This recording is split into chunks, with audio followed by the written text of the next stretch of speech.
जो 2014 से जो एक पिक्चर अपने साथ में, एक तस्वीर अपने साथ में नरेंद्र मोदी कैरी कर रहे हैं, लगभग वही उसे आप कैरिज्मा कह लीजिए या धुरी बन गए हैं, एपिसेंटर बन गए हैं दिल्ली में, वो अरविंद केजरीवाल है।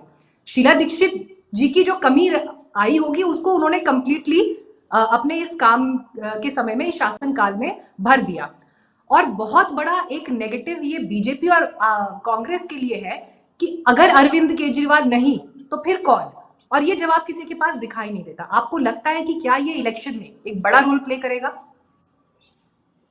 मीनाक्षी, ये इससे अगर ये बात आप मुझे पिछले चुनाव में कहती 2020 में, तो ये मैं मानती कि हाँ, उनकी क्रेडिबिलिटी है कि वो अपने पूरे पार्टी को कैरी कर रहे हैं। अगर आप उनका क्रेडिबिलिटी स्कोर भी देखें तो अरविंद केजरीवाल की क्रेडिबिलिटी हमेशा 50% से ऊपर रही है सीएम के तौर पे। पर उनके दूसरे नेताओं की कोई क्रेडिबिलिटी ऐसी कुछ थी नहीं, इसीलिए जो वोट भी मिलते थे वो लार्जली उनके खुद के इमेज पे मिलते थे। लेकिन वो अगर आप इस बार का उनका ट्रैकर देखेंगे तो वो क्रेडिबिलिटी भी डाउन हुई है, प्रधानमंत्री क्रेडिबिलिटी बढ़ी ही है।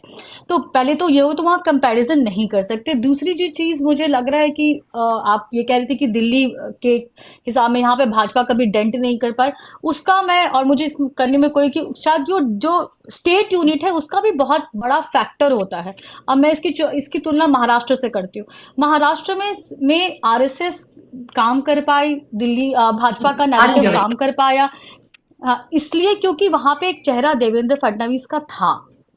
आज दिल्ली भाजपा में इतने 30 साल हो गए पर अभी तक वो चेहरा नहीं आया है, और वो शायद सिर्फ भाजपा की प्रॉब्लम नहीं है, वो कांग्रेस की भी प्रॉब्लम है। और वो मुझे लगता है कि वो पार्टियां जिनका दफ्तर, जो राज्य की इकाई जिनका दफ्तर जो होता है वो आला कमान के नजदीक होता है, तो वहां पे सारी जद्दोजहद जो होती है वो आला कमान के नजदीक रहने की होती है, रादर देन उस स्टेट यूनिट के नैरेटिव को स्ट्रॉन्ग करने के लिए। और वो शायद नीरजा जी बेहतर बताएंगे। जो सवाल मैं पूछ रही थी वो और ज्यादा मैं मुखरता से पूछना चाह रही हूँ कि मतलब दिल्ली की राजनीति अगर अरविंद केजरीवाल के इर्द गिर्द घूम रही है तो उनकी काट के लिए ना बीजेपी के पास कोई है ना कांग्रेस के पास कोई है।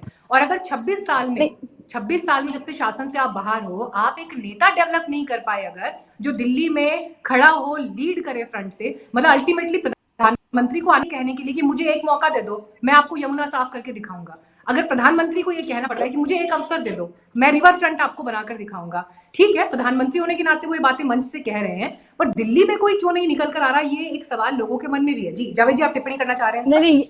नहीं, मैं बस इसमें थोड़ा सा ऐड जावेद जी करती हूँ पर मीनाक्षी एक रिएक्शन है। कि हाँ, मैं आती हूँ सुजाता जी आपके पास। जी जावेद अंसारी।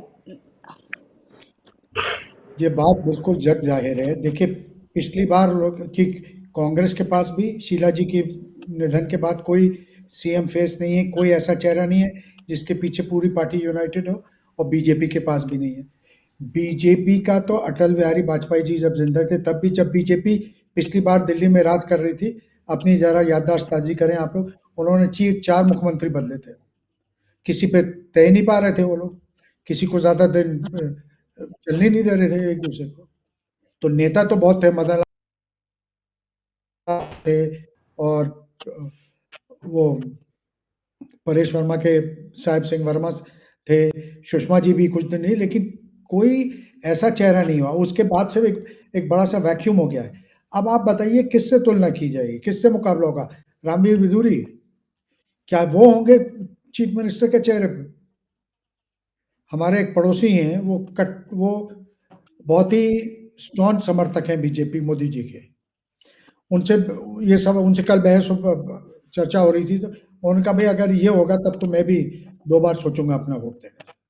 और ये हमेशा देखा गया है, मोदी जी की जब पॉपुलैरिटी अपनी चरम सीमा पे तब भी थी, तब भी कि जहां भी स्टेट लीडरशिप कमजोर है, सेकंड टर्म के में ये देखा गया है मोदी जी के, कि जहां स्टेट लीडरशिप कमजोर है वो अकेले मोदी जी के बल पे वहां लोग नहीं जीत सकते। दिल्ली उदाहरण के तौर पे, बंगाल उदाहरण के तौर पे आप देख लीजिए, वहाँ अकेले मोदी जी इतनी हैवी लिफ्टिंग नहीं कर पाते हैं कि वो स्टेट लीडरशिप की गैर मौजूदगी में वो अकेले डिलीवर कर दें। और जहाँ रहा तक रहा वादा यमुना को साफ करने का, तो वो तो प्रधानमंत्री हैं भाई, वो तो विश्व गुरु हैं, उनको किसने रोका है? इसमें यमुना मैं क्यों ऐड नहीं करूँ साफ की? मीनाक्षी। कौन सा उन्होंने, सरकार ने पिछले 10 साल में, 15 साल में ऐसा कदम उठाया है यमुना साफ करने के लिए या गंगा साफ करने के लिए? कोई एक कदम उठाया है? कोई ऐसा महत्वपूर्ण कदम उठाया, बता सकती हैं? इसलिए सवाल क्यों नहीं पूछती हैं आप? हम लोग उनकी तस्वीर पे तो हम्म चर्चा कर रहे थे, ये भी तो सवाल होना चाहिए ना, वाजिब सवाल है।